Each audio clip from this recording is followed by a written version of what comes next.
Bah, en deux mots, oui, effectivement, j'enseigne la littérature française à l'Université de Lausanne et à l'École polytechnique générale de Lausanne. J'ai fait une thèse sur la science-fiction, donc j'ai la chance d'être un des seuls chercheurs européens à pouvoir enseigner complètement sur la science-fiction. Et par ailleurs, moi, j'ai repris la Maison d'Ailleurs, donc le musée de la science-fiction de l'utopie et des voyages extraordinaires à Yverdon, il y a peu. Ce qui me permet de pouvoir concilier à la fois mes intérêts de recherche, mais aussi mes connaissances du genre, avec des activités liées à des expositions, à montrer un peu l'esthétique et l'imaginaire qui se développent autour de ces problématiques-là. Et bon, bah, même si on n'enseigne pas la science-fiction féminine, mais ni masculine, on enseigne la science-fiction à l'université, j'ai eu la chance, il y a quelques mois de cela, d'être convié à une soirée qui a eu lieu au Bourg, qui est un café-théâtre à Lausanne, qui avait été organisé par une association féministe de Lausanne, qui s'appelle En Voiture Simone. Voilà. Et j'avais fait une conférence là-bas pour développer un peu cette question-là. Donc je commence un peu à m'y connaître, même si voilà, un petit peu en tout cas, je ne suis pas un expert de la science-fiction féministe, mais j'avais envie de vous présenter peut-être une approche un peu plus littéraire de cette question-là. Enfin, disons, pour vous montrer peut-être ce qui est intéressant, en tout cas pour moi, dans la question de la science-fiction et du rapport aux femmes, enfin que les femmes écrivent. Là, j'ai choisi de vous parler de trois romans, mais j'en ai deux sur moi, que vous connaissez, c'est des super classiques. Je vous dis, autant partir avec des classiques. Ça s'appelle Chronique du Pays des Mers, d'Elisabeth von Harburg. Et puis, La main gauche de la nuit, de Ursula Le Guin. Mais, d'abord, j'ai envie de citer, alors justement, von Harburg, donc celle qui a écrit Chronique au Pays des Mers, qui, dans un article d'une revue qui s'appelle Philosophique, parle de la science-fiction et du rapport qu'elle entretient aux femmes. Alors, je voulais commencer par une citation que je commenterai, deux citations que je commenterai avant de passer au roman, si ça vous va. Alors, je cite Elisabeth. D'abord, que la pensée féministe est de nature fondamentalement utopiste. Une fois conscience prise et compte tenu des pépins de la réalité, nous sommes obligés d'imaginer l'autrement, autre part qu'ici. Et le premier autre part, c'est le nulle part de l'utopie. Donc elle reprend l'étymologie grecque qui est utopia, qui est aussi une bonne part, comme ça tombe bien. Bonne part, utopia. Vous savez que Thomas More a écrit l'Utopie en 1516, et il part c'est un parodie ironique, puisque utopie veut dire à la fois le monde qui n'existe pas et à la fois le meilleur des mondes. Utopia, le monde qui n'existe pas. Utopia, le meilleur des mondes possibles. Je reviens à ce que disait Elisabeth. Ensuite, que l'utopie est l'une des grands-mères de la science-fiction. Toutes deux portent sur le présent, ou le réel, synonymie abusive selon moi. Donc tous deux portent sur le présent le même regard en biais, qui constitue la même expérience mentale, la même critique des préjugés, et qui conduit à la même construction de modèles de société, parallèles ou perpendiculaires, mais différentes. Et donc, et enfin, que la science-fiction constitue un véhicule d'une extrême richesse potentielle pour la pensée féministe, laquelle, malheureusement, d'après ce que j'ai entendu ici jusqu'à présent, ne semble pas tellement la connaître, et c'est bien dommage. L'article est de 1994, donc pas si vieux que ça.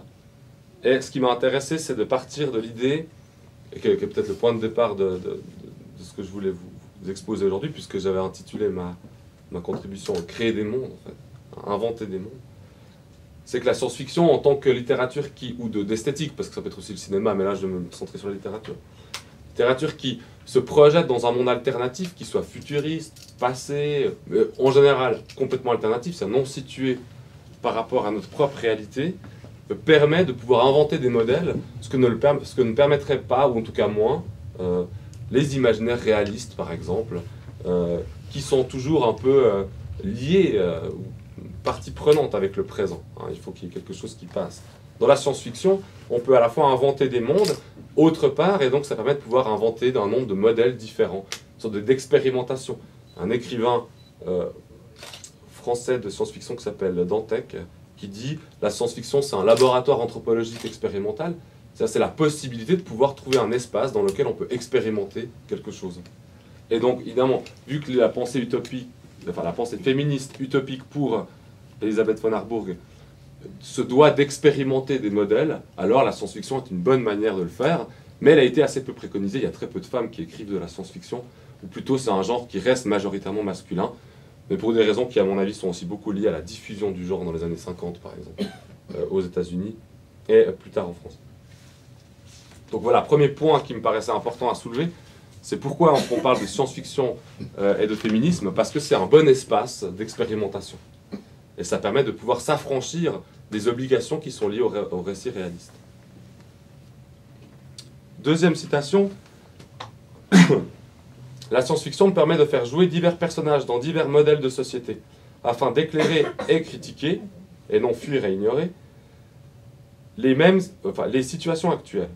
Mais elle va plus loin en me permettant d'essayer d'imaginer d'autres modèles, et pour cela d'autres façons de poser les questions qui sont, ou devraient selon moi être, à la base de toute pensée féministe. Alors, les questions sont les suivantes. Qu'est-ce qu'être femme, par exemple? Ou, si l'on s'exprime en termes science-fictifs, qu'est-ce qu'être la moitié femelle de l'espèce dimorphique qui habite la planète Terre? Une optique un peu différente. Qu'est-ce corrélativement qu'être homme est la question fondamentale de la science-fiction. Qu'est-ce qu'un être humain? La science-fiction est une littérature qui dispose de tous les outils de la connaissance scientifique pour essayer de répondre à ces questions. Tout comme la pensée féministe, pour y répondre aussi, se voit obligée de mettre en question et à contribution tout le champ de la connaissance, aussi bien la philosophie que la philologie, la biologie que la sociologie. Une convergence de plus. Un deuxième point qui m'intéresse ici, c'est l'idée que dans la science-fiction, à la fois on permet la possibilité de créer des mondes inventés, mais on peut y faire intervenir différents savoirs ou différentes traditions qui permettent de pouvoir en fait poser ces questions fondamentales qui sont la question du récit, puisque vous le savez tous, un récit, en tout cas un roman, pose avant tout la question de l'humain. Ce qui est étonnant d'ailleurs dans l'histoire de la science-fiction, puisqu'on a souvent imaginé la science-fiction comme une pure créatrice de monde, c'est-à-dire d'univers, et on a toujours oublié, en tout cas dans la critique pendant longtemps, le fait que c'était avant tout des êtres qui agissaient dans ces univers-là, hein, le côté narratif finalement. Comme si inventer un monde était plus stimulant que voir ce qui se passe au niveau des humains dans ce monde-là. Donc ces deux aspects-là, utiliser la science pour pouvoir en fait interroger la question de qu'est-ce que c'est qu'un être humain et corrélativement qu'est-ce que c'est qu'être une femme, qu'est-ce que c'est qu'être un homme, c'est un peu ce que j'ai vu dans les deux livres dont je vais vous parler maintenant.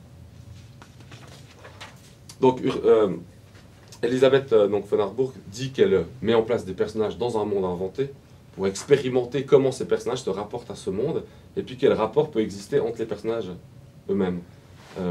En sachant qu'on va utiliser des nouveaux modèles pour poser ces questions-là. Et alors, je vais commencer par Chronique du Pays des Mers, qui est à mon avis un des meilleurs romans écrits par une femme sur la question du féminisme disons, des 20 ou 30 dernières années. Bon, déjà, c'est long, Chronique du Pays des Mers, puisque c'est 600 pages. Mais assez passionnant. Alors je vous raconte un peu l'histoire en quelques mots. Bon, il y a eu notre monde, et puis notre monde, il a été soumis à une catastrophe qui s'appelle le Grand Déclin, qu'on suppose être une catastrophe écologique, voire même peut-être technologique, style nucléaire. Puis suite à ça, l'humanité s'est réorganisée autour de ce qu'ils appellent des harems. Alors les harems, bon, c'est assez facile à comprendre, il reste peu d'hommes, et puis ces hommes constituent des sociétés, des micro-sociétés dans lesquelles les femmes sont les esclaves. Puis ces esclaves femmes se rebellent, bon, on retrouve la dialectique maître-esclave de Marx, mais se rebellent et puis elles reprennent le dessus sur les hommes, puis elles deviennent la même chose que les harems, mais à l'inverse, ça s'appelle les ruches. Donc c'est les femmes qui dominent et les hommes qui sont des esclaves. Mais il s'avère que le Grand Déclin a eu un petit problème, c'est que les hommes se reproduisent moins bien. Ou plutôt sont moins fertiles, ce qui est assez étonnant, puisque dans les années, quand le roman a été écrit, donc 1992, je crois, ouais, la question de la fertilité des hommes n'était pas une question encore au centre de la démarche scientifique. Aujourd'hui, on sait que depuis les années 50, il y a une perte de fertilité. Mais bon, il y a cette idée-là, voilà, les hommes se reproduisent moins bien, donc en fait, ils deviennent des esclaves purs et durs. Voilà, vous avez des sociétés de femmes, puis les hommes passent, voilà, on va dire, de village en village pour se reproduire. Alors, on garde le cheptel masculin pour être reproduit.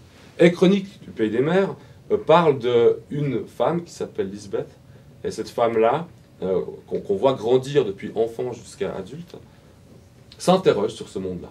Elle s'interroge sur le Pays des Mers, ce qu'elle appelle le Pays des Mers, sur ce monde organisé autour des femmes, où les hommes sont des reproducteurs qui passent de village en village. Alors, on va dire, bon, c'est raconté en 5 minutes, pourquoi écrire 600 pages?